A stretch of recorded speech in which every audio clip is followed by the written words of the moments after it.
우리나라를 대표하는 삼성그룹의 지배구조 정점에 위치한 삼성물산이 오는 15일 정기주주총회를 앞두고 행동주의 펀드와 대립각을 세우고 있습니다. 배당과 자사주 소각 등 주주환 원칙에 있어 시각차가 뚜렷합니다. 보유 지분율은 크지 않지만 주주환원 강화라는 기류와 삼성물산이 그룹 내 차지하는 비중 등을 고려할 때 이들의 의견 개진은 지속될 공산이 클 것으로 전망됩니다. 이번 삼성물산 주총의 최대 화두는 소수주주 제한인 배당 확대와 자사주 취득입니다.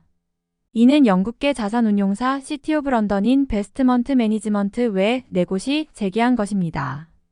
먼저 배당을 보면 삼성물산 이사회는 현금 배당과 관련해 보통주 한 주당 2,550원, 우선주 한 주당 2,600원을 제시했습니다.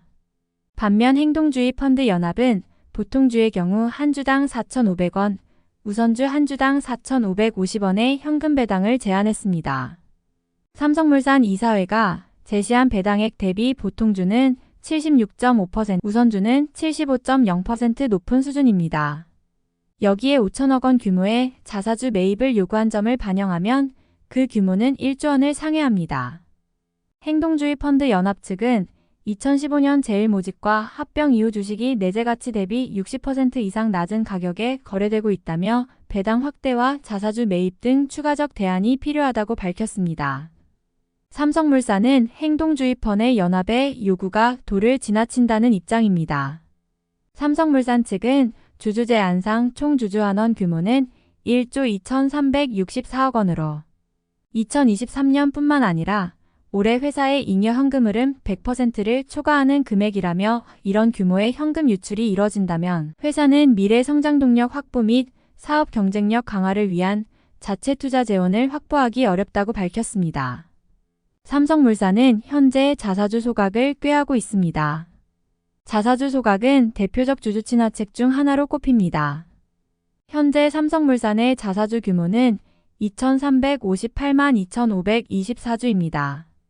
삼성물산은 2026년까지 해마다 3분의 1씩 단계적으로 전량 소각한다는 계획입니다. 그 일환 속에 삼성물산 이사회는 약 1조 원 규모의 자사주 소각을 결정했습니다. 지분구조상 행동주의 펀드 연합 지분율의 제한이 주총을 통해 관철되기는 쉽지 않습니다. 지난해 말 기준 삼성물산의 총수일가 지분율은 이재용 삼성전자 회장 18.10%, 이부진 호텔신라 사장 6.23%, 이서현 삼성복지재단 이사장 6.23% 등 약 33.63%입니다. 삼성물산 지분 9.17%를 보유하고 있는 KCC가 삼성물산 측 우군으로 분류되는 만큼 총수일가 측 우호 지분율은 약 43%에 달합니다. KCC는 삼성물산과 제일모직의 합병이 추진되던 2015년 삼성물산 지분을 매입, 당시 미국 행동주의 펀드 엘리언 매니지먼트와 분쟁을 겪던 삼성그룹 측에 힘을 실어줬습니다. 반면 시티 오브 런던 인베스트먼트 매니지먼트를 주축으로 한 행동주의 펀드 연합의 지분율은 1.46%에 불과합니다. 영국 행동주의 펀드 펠리서 캐피탈의 지분을 합쳐도 2%를 소폭 상회하는 데 그칩니다.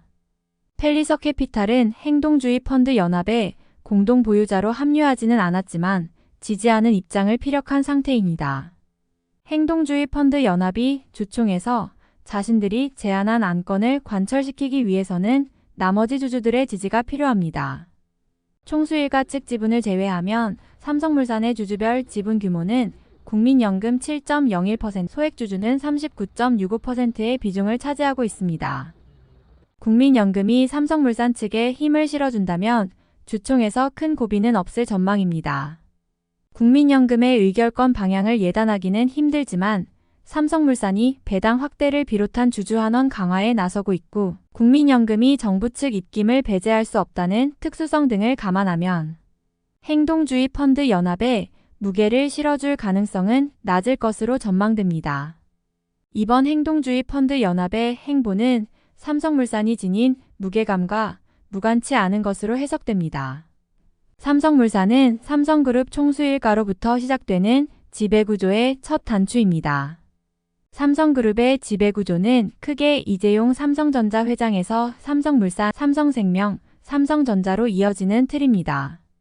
행동주의 펀드 연합 입장에서는 총수일가 측과 지분율 격차가 크게 존재하지만 삼성그룹 내 비중을 고려할 때 배당 확대를 비롯한 주주 친화체계 강화를 끊임없이 요구할 여지가 충분한 셈입니다.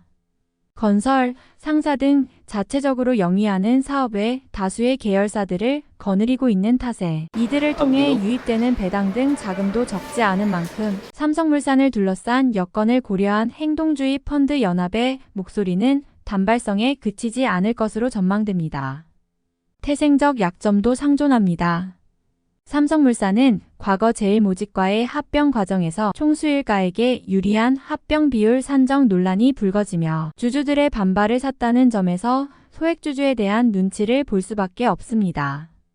엘리언 매니지먼트와 국제적 분쟁으로까지 치달았던 점 등을 고려하면 추가적인 위협이 발생할 수 있는 빌미를 제공하지 않기 위한 행보를 펼 가능성이 높다는 의미입니다.